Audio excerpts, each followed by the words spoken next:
Taja.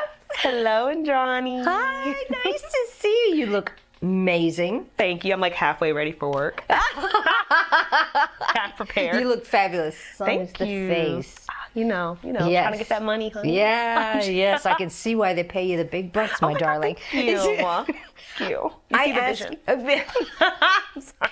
I ask everyone the same question Okay. to start, so just as a way to ease you into our chat. Okay. Why acting? And you said it was an easy question? That's the easy question. Oh my God. Okay. Why? Because everybody's got their own story. Yeah. And their own reason for doing it. So I like to find out everybody's reason. That's a great question. No, I think I've always been drawn to it. I think I've always wanted to be like seen and valued. And as a young person, as a young child, it was something that I just liked. There was a movie that I saw as a kid that really made me feel like I could do something like this. What? Eve's Bayou. Oh, I It's a remember going to classic. see that. Really? Okay, Yes. okay, so then Journey Smollett. Yes. She had the red hair. Me and her about the same complexion. She's probably like 4 years older than me. And I used to like do her monologue almost word for word. And I was like, I could do this, right? Right. And then fast forward years later, high school comes along. I finally join like drama and everything. And I get to do Footloose. And I play Ariel. Yeah. Had my red boots and everything. And there was a moment, I couldn't tell you what song I had just did, what scene it was, but there was a moment on stage and the applause was like soaring. And I was just like, this is it. This is what I want to do. I want to do this. So this is what they say when they say the bug bit. Oh yeah, absolutely. You were done for. And it's weird, all these shows you're talking about. It's like, Yes. oh my God, these are memories of my youth. It's Oh like, my God. I remember. So then you get it. You get it. Yeah, I remember when Footloose came out, and Eve's Bayou was a big deal. It's like, whoa. One of my favorite movies. Oh, and it was at the time quite groundbreaking. Mm-hmm. Just because of the cast, like, oh my God, minorities front and center. This is Yes. amazing. It was really like, yes, good. What would you consider? Now we're talking about productions. What would you consider either making or hoping to be in as your like dream role / production? Oh my God. You know what I mean? It's like yeah. everybody's got their like, I'd love to. Okay. I feel like I don't know. I feel like this is going to be unrealistic because of life, age, and all those things. But I always wanted to be in a stage play or retelling of. It could be filmed too. Anastasia. Oh. I know, right? Oh, very cool. I know. Very cool. Would you be willing to try and make it yourself? I think about it. Like Yeah. I've thought about this since high school and like in high school and everything. Like I love it. I love stories that have a character that looks like me, regardless of like ethnicity, because like, I'm Black, but I'm very high yellow with red hair. And so anyone that looks like me, I'm down for the cause. Yeah. But It's like, I see the resemblance. Yes. Yes. And for me, Anastasia, besides her being kind of like this tomboyish girl who's, going through such adversity and still, coming up on top, the music was phenomenal. And I was rewatching it the other day and just Journey to the Past, one of those songs that just, your heart don't fail me now, courage don't desert me, those things that we need as artists to continue to push through in spite of all the no's that you're getting. So that's why it resonates with you. Exactly why it resonates. Oh. I know. Because timestamp right now, like Wicked's coming out. I know. I'm so excited. Yeah, and I love that they went with casting that was not expected. For, is it Elzebub? Is that the name of it? Yeah, Elphaba. The green? Okay. It's like, yes! Yeah. Oh my God. How cool that they did that. I was really surprised and happy. Like, I love it. hey, so things have opened up it's gotten to the place where it's going to be hard to say like, oh no, you can't. It's like, well, why not? Well, that's true. And we'll see where things go. You know, I've noticed in the industry there are surges of what's what I'm looking for here, inclusivity, and then there are times when the opposite happens and it just kind of shrinks. So depending on where I fall, it's waves. So depending on where I fall when I rise, that'll determine what I can and can't, or what I will get to pull off with somebody else's backing, what I have to fund for myself. Right. Yeah. Well, and that is the number one color. It is green. Mm-hmm. It is green.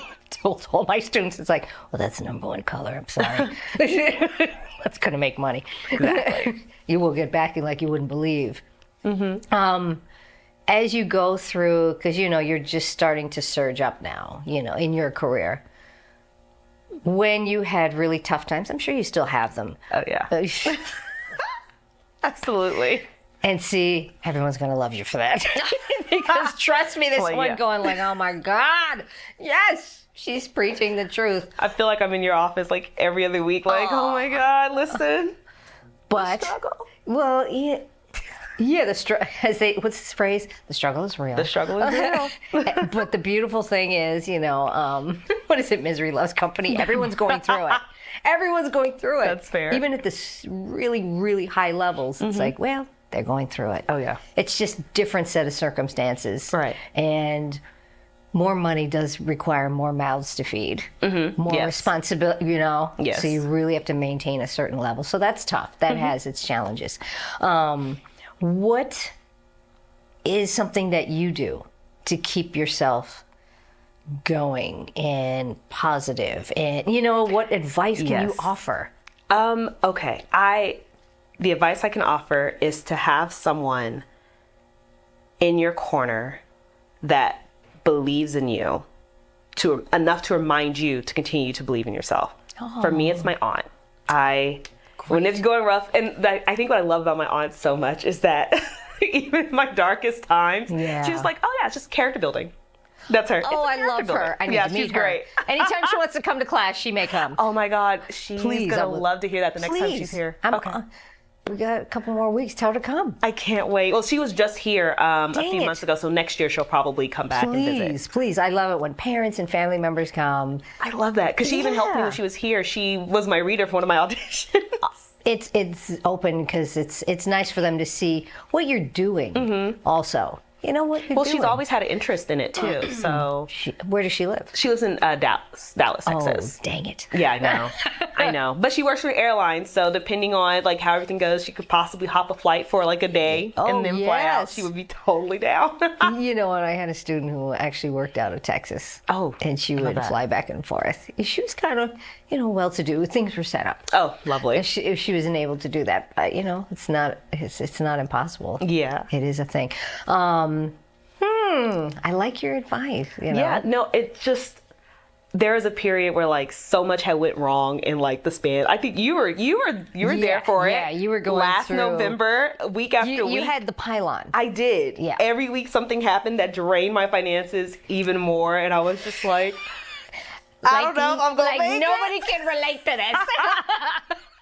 I remember I called my aunt and I was just like, I know I'm tough. I said, but the hits just keep on coming. Come on. And I don't know. Life is feeling like Mike Tyson right now. It really is. And that was a period that I was just like, am I doing the right thing? Like, am I making the right choices? It was shaking your foundation. It was. And my aunt was just like, you're going to look back on this and you're going to laugh. It'll be fine. You're just building character. It's all fine. I want to work with her. I love her. No, she's great. So I would say definitely if you have somebody, it could just be one person that you can call when the shit is really hitting the fan. Yeah. And it will hit. And it will hit. It will hit. Guaranteed. Yeah. And even when you get through that level, it'll happen again. Yeah. Just having someone to remind you that you're doing this because you want to do it. You believe in yourself enough to do it. And I believe in you too, but I'm just going to remind you that you believe in yourself. Yes. Because as much as she can believe in me, if I don't believe in me, I'm not going to do it. Yes. So. Yes. It's something you've heard me say it many times in class with acting. It's like, do it because you love it. Yes. No other reason. Absolutely. The other stuff will come. Yeah. Just with the right team, the fame, all the money and all this stuff. It's like, that's like the fruits of your labor. But, it's like, that is the thing that can hang on, keep you tethered down like an anchor. And that's what got me here. Like I did the corporate America thing for like 10 years, What? Okay. I've always wanted to ask you, what was that journey? What the heck? You were set. I mean, I was. Yeah. Like, I had a cushy. It wasn't cushy. It was not cushy. Let me not tell that lie. It was a good job. It was a good job. Yeah. And I was in a space with that job that I started to travel on their dime, and I was fantastic. I was really feeling like a boss babe. Like I was really feeling it, and then the pandemic happened. That's what it was. It was the pandemic. I worked in the events sector of the company that I was with. No one was having events. And I also worked for a hotel company, so no one was traveling. And so they did massive layoffs. They had to. Fortunately for me, they gave me a nice severance, and they gave me enough time to figure it out. And they laid me off on my birthday, which was June 1st, so that I would have insurance until the end of the month. They did it on the first of the month, so that we would all have insurance for those 30 days to get like everyone like caught up. This was actually a kind corporate job. They were very kind. Yeah. They were very generous. And then I worked at another corporate job that was not like that. No. Ooh. And that's when I realized this isn't, I can't keep doing this. I was just like, if what everyone told me is the safe bet is no longer really the safe bet. Yes. Then that's well said. What else is there? Might as well, follow take your the risk. Bliss. Yeah. Yeah. Take the risk. Do what I love, and this is what I love, and I've been okay. Good for you. It's such a thing. It really is a thing. It's like people who follow that job. If they do it because they love it, that kind of corporate job, great. Then you are following your bliss. Yeah. But if you're doing it just to be safe and just to like, okay, this is what I'm supposed to do, but then you ignore your dreams, like, it kills you. You betrayed yourself. It kills you. It kills you slowly. Yeah. And it really does. It chips away at you. And then you can become resentful. You can become bitter. Yes. I was becoming those things. Right. And Of course. Yeah. You're a human being. Yeah. You see someone doing the thing that you want to do, and you're just like, how else are you going to respond to that? Right. Oh my God. You're just pearls of wisdom. Oh my God, thank you. You don't understand. I was. Because I know you're like, well, this is my truth and I'm just saying it. But for someone else who needs to hear it, they're like, oh my God, I feel like she's talking to me. Oh my gosh. You don't understand the reach that can happen for someone who just hasn't taken the leap. So that's why it's important to, talk about these things. I'm glad they call it a leap, because it is scary. You're like, It is. I don't know. I don't know what's going to happen. I was just at a place where it was just kind of like, it was low key do or die. Yeah. And it wasn't that much of a leap for me at that point. Right. It was an odd backhanded blessing. Yes, it really was. That was the silver lining in an entire global pandemic. Yeah. Yeah, and that we're still dealing with the repercussions of. If everything had been fine going the way it was, you'd still been there. I would have still been at that job. And really going, man, I really should have tried this thing that I love. But no, it's not for me. Yeah. And you wouldn't have done it. Yeah. No, definitely.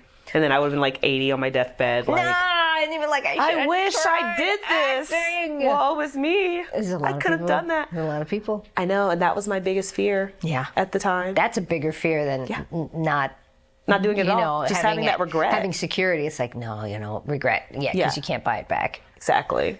It's too late at that point. Like, boom. Oh, well. Woulda, coulda, shoulda. Right. Maybe next lifetime. Yeah. Do you have any self-soothing medicine? Say your person is not available, your aunt's busy. Is there something, chicken soup for the soul that you do when you're like, this sucks? Oh my God. I was gonna say drink, but no, I don't do that. That's not a good self-soothing. No. I don't do that. That's not a depressant. Don't do it. That is a depressant. No. Honestly, I am very all over the place. So the short answer is no, I don't. I try to blinders on and pretend like it's not happening. It's like, can't pretend like it's not happening anymore. And then I got to call my aunt. But I just try to pretend like it's not happening. So just denial. Yeah. Living in the land of delusion, everything's fine. Denial works. Like in that time in November, it was like if the one thing with my car, if that was the only thing, okay, fine. Yeah. Then it was like the another thing with my car, and I was like, okay. And then it was like another thing, and I was like, oh. Did it come in threes? They always say it came in 4. Like November is 4 weeks long, right? So it was like, short end of it, someone broke into my car, then someone broke into my storage unit in a whole nother state, and then a windshield crack, or a rock hit my windshield and cracked it, and it was too big of a crack for them to just fix it. You can't just So that would have been another deductible. And then my check engine light came on, and everything was just like astronomical in pricing of how much I had to pay to fix all this stuff. And I was just like, oh my God.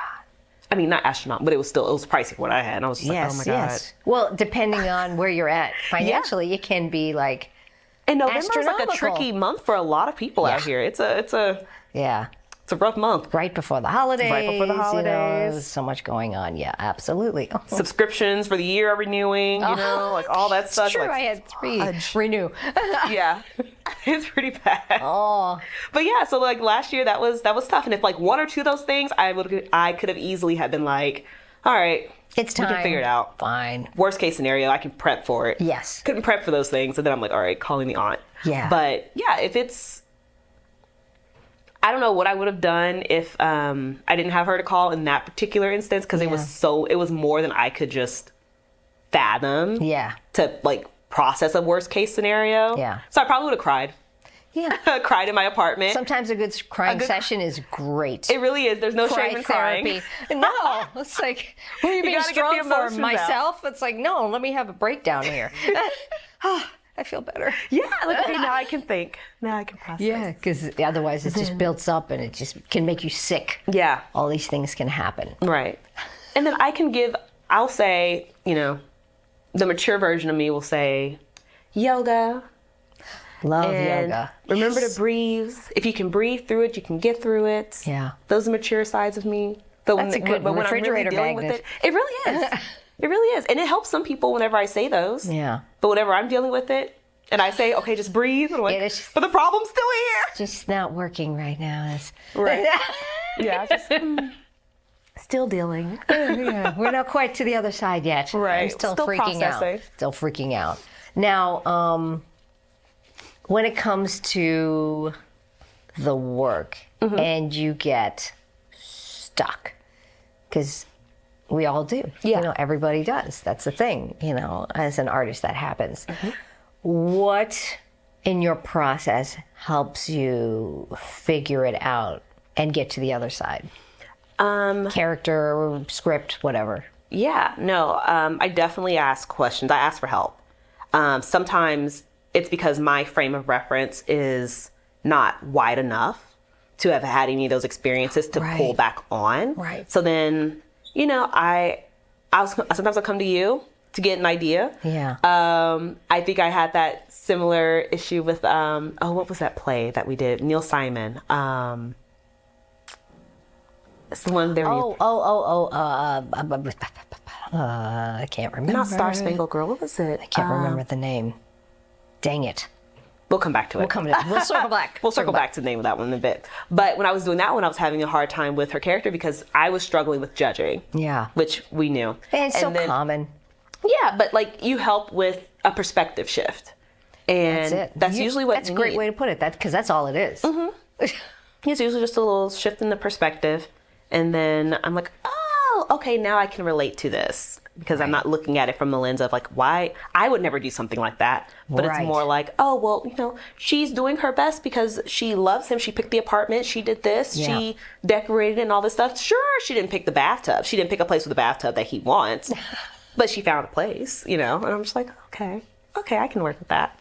But yeah, usually getting an outside perspective to get me out of my head is something that really helps. Barefoot in the park. Yeah. Barefoot in the park. That's what it was. It's like, That is what it was. I was like, it's gotta come. It's gotta come back. I was like, it's Neil Simon. Like, what's the name of the play? Yes. I almost said Last of the Red Hot Lovers. That's not it. I got to watch somebody do it. But It's a great piece as well. Park. It's a great piece as well. But yeah, no, that's so wonderful. And you know, it's like, that's so common. Yeah. You know? And I think that's what really helps is just you having an open mind to be able to work through it. Yeah. It's like, how do you work through it? It's finding your way in. Yes. Finding your way in. And usually, like you said, or like you agree, just being able to have another perspective. And just like, I like being able to talk to other people. Yeah. Because like I said, that really gets me out of my head. That's something that really helps me just enjoy the process and just take a step back in it. It's great. And filmmaking is a collaborative effort. It is, and I love that. Me too. It's one of my favorite things. I know. It's so great. Yeah. Yeah, you know, it's the ultimate, like, it takes a village. Yes, You know? absolutely. And when people are open to it, it's like you can have so much fun. You really are. I love it. I think it takes me back to college when I majored in theater and just like, you know, everyone has a part to play, whether on stage or behind it. And it's such a good time overall. I feel like collaboration is so much fun. In college, you weren't going to be sticking with that corporate job. I mean, you know what? At the time, because this was like, I don't want to give my age here. But, when you were 19. 20, 21, I was still in Oklahoma, and there wasn't much of anything happening at that time. Right. That was all I had. I wasn't ready to move out here, so. Yeah. Until I was. Taja. Indrani. Thank you so much. Yay, that's it. It's a